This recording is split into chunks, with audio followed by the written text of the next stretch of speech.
On va garder le même cap pour cette année puisque du coup avec le Covid l'élection a été très tardive, le 30 juillet au lieu d'être au mois de mars.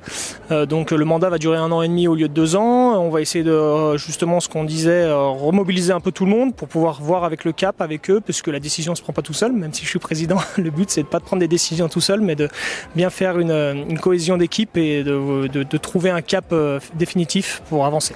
Alors les priorités des jeunes agriculteurs, ça va être refédérer un peu tout le monde dans le syndicat, puisque avec le Covid, il y a eu un petit coup d'arrêt comme pour les entreprises et pour nous dans le syndicat. Donc on va devoir refédérer, remobiliser un peu les jeunes sur certains phénomènes qui sont arrivés aussi durant cet été.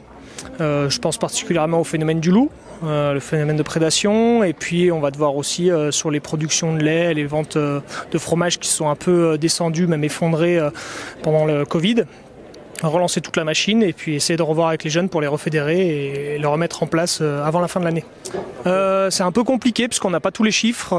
Moi j'avais eu des chiffres par le Crédit Agricole qui m'avait montré les chiffres d'affaires un peu des productions de fromage qui avaient beaucoup baissé, mais les plus à plaindre malheureusement ce sont les viticulteurs qui ont beaucoup été touchés par la fermeture des restaurants.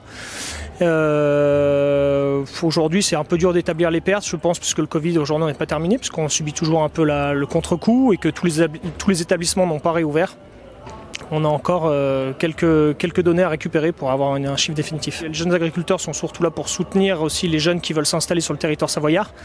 On a aussi besoin du soutien bien sûr financier, que ce soit le Crédit Agricole ou d'autres banques. On a besoin aussi du soutien de nos élus locaux, aussi bien les mairies, mais aussi bien je pense au conseil départemental et au conseil régional, qui sont là aussi pour aider au financement, mais aussi nous donner des conseils sur le fonctionnement de nos exploitations. 2021, vous voyez comment? Malheureusement, je pense qu'on va devoir faire toujours avec le Covid. Donc ça, il va falloir le faire.